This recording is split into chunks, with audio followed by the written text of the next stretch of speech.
Baada ya kusambaa kwa video jongefu ikimuonyesha rais wa shirikisho la soka Tanzania Wallace Karia akizungumza wakati wa iftari iliyoandaliwa na shirikisho hilo jijini Tanga, mjadala mkubwa umeibuka katika video. Karia akisikika akisema, tutakuwa tunaongea na waandishi wa habari tuwape yote haya kwenda media zetu zilizoko Tanga, maana yake hizo media zingine zimechafuka, zina mambo yao yale. Kauli hiyo imeibua mjadala mkali, hususan kutokana na mwanachama wa Yanga Haji Manara ambaye kupitia ukurasa wake wa mtandao wa kijamii wa Instagram ameonyesha kutoridhishwa na kauli ya Karia.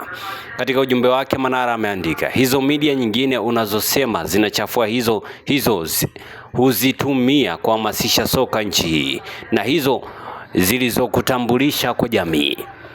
Unachofanya ni ubaguzi wa waziwazi kama kiongozi mkuu wa soka nchini, na kwa hili umeshapoteza uhalali wa kuendelea kuongoza TFF.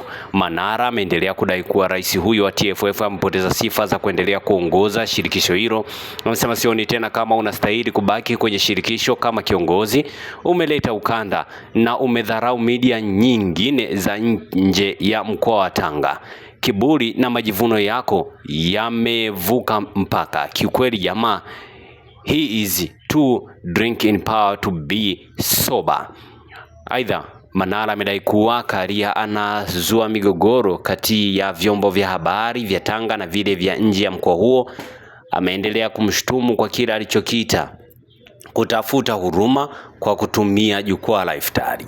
Bora angenyamaza tu kipindi hiki kuliko kwenye kutafuta sympathy Tanga na kuwatumia watu wa kusifu hadi kwenye majukwaa ya iftari. Haikusaidia hata kidogo, kwa sababu hata waliokuwa wakikuunga mkono ameshaona sura yako halisi.